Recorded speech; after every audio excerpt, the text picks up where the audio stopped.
When it comes to the government, they like to say that they're open and honest. In fact, the politicians call themselves your #1 source of information. And I hate to be the bearer of bad news, but I think they might be lying. Because the article says that the proportion of freedom of information requests that resulted in all information sought being provided dropped to a new low of 34% last year. That is 34%. Essentially, if you ask the government just like a pretty simple question, you have a 2/3 chance of just being told to swivel.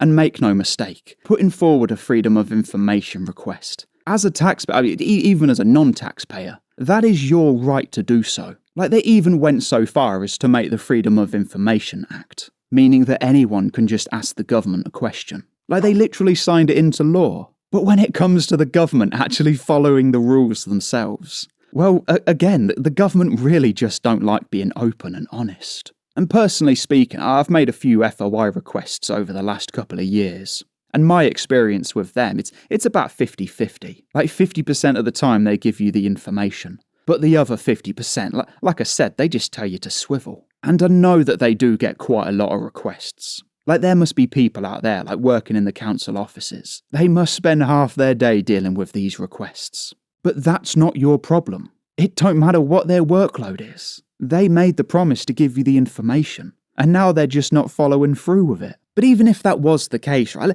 let's just say that they get a lot of requests, and that leads to a load of delays. That's one thing for it to be delayed, right?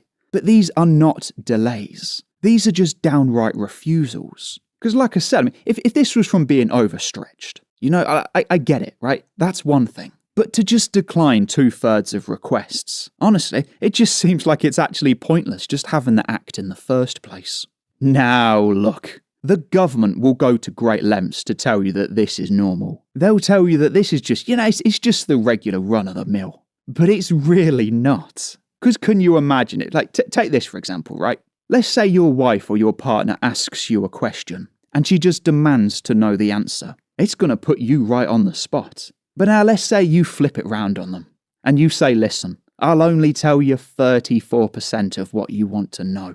Honestly, just imagine telling your wife that you'll only tell her 34%. How's that going to go down for you? You know full well what her response is going to be. And you know that she definitely won't turn around and just say happy days and move on. She will not let that one go. But like I said, when it comes to the government only answering 34% of questions, there is no other conclusion you can come to, other than that they've got quite a lot to hide. It's almost as weird as this video, where the government is forcing Hadrian's Wall to go through quite a lot of changes. So, thank you for becoming one of the 34,971 subscribers. Thank you to the channel members, and thank you for checking out this video on screen. This country has gone crazy.